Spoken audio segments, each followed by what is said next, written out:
श्रावण शिव महापुराण की कथा है। आपको कथा में कहा था कि श्रावण के महीने में मेरे देव आदिदेव महादेव की दुगनी भक्ति, मतलब एक लोटा जल नहीं, कितना 2 लोटा जल शिव को समर्पित करते। जा रहे हैं सब, 2 लोटा जल बाबा को समर्पित करते। जरा ध्यान देना कथा पर। पति दुकान पर जाकर, नौकरी पर जाकर, व्यापार करने पर जो कमा कर लाता है उसका भार, जो कमा कर लाया उसके माध्यम से धन से घर का थोड़ा भार कम हो जाता है। ये तो हुई कमाई से। अब शिव महापुराण की कथा कहती है कि पत्नी आधे भार को कैसे कम कर देते हैं। तो कहा धर्म पत्नी आधे भार को ऐसे कम कर देती है कि वो घर में रहकर बच्चों का देखरेख कर कर, आए हुए अतिथिगण का सम्मान कर कर, भजन कर कर, कीर्तन कर कर, पुण्य कर कर, सत्कर्म कर कर, मंत्र जाप कर कर, नाम जाप कर कर, जो भगवत स्मरण में डूब कर जितना पुण्य अर्जित करती है धर्म पत्नी, उसमें से आधे से आधा पुण्य अपने पति के खाते में देती चली जाती है उस भार को उठाने के लिए।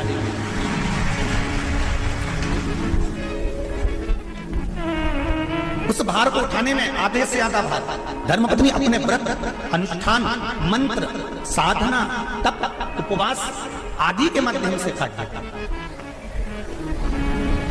एक बात और याद रखिए, श्रावण के महीने में सारे व्रत आते हैं बहुत सुंदर सुंदर। छोटी तीज का व्रत भी लिया जाता है, बड़ी तीज का व्रत भी आ जाता है। दुबे जी, छोटी तीज भी आएगी, बड़ी तीज भी आएगी, और अच्छे से अच्छे व्रतों का क्रम रामकिशोर जी बीच बीच में श्रावण, भादो, कुंवर, कार्तिक में आते रहते। ये 4 महीना जो व्रत आते हैं, इन व्रतों की मूलता क्यों कही गई है? ये सारे व्रत चतुर्मास के अंतर्गत ही आते हैं, इन व्रत को बाद में दिया जाना चाहिए, पर नहीं। मूल जो व्रत हैं, पूजन है, अनुष्ठान है, देवी देवताओं के जो पूजन के भाव बताए, वो ये चतुर्मास में बताए। इसका कारण क्या है? क्यों चतुर्मास के व्रत की महत्वता होती है?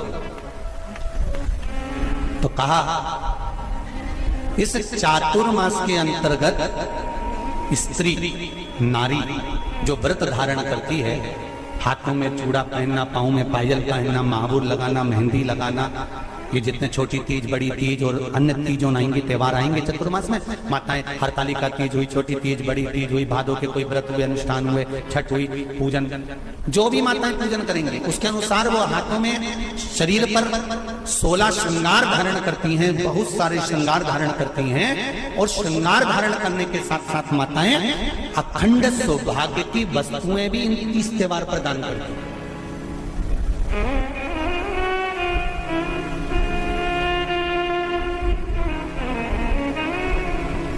जो अखंड सौभाग्य की सूचक, जो अखंड सौभाग्य की वस्तुएं वो देने का प्रयास करते, दान।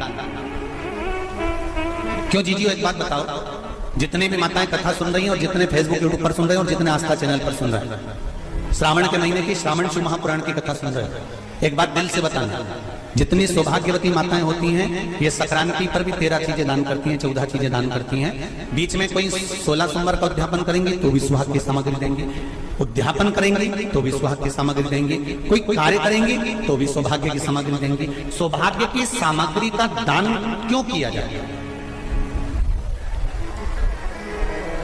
सौभाग्य सूचक वस्तुओं का दान क्यों किया जाए? सौभाग्य की वस्तुएं क्यों प्रदान करी जाती है, क्यों दी जाती है? उसका कारण क्या है?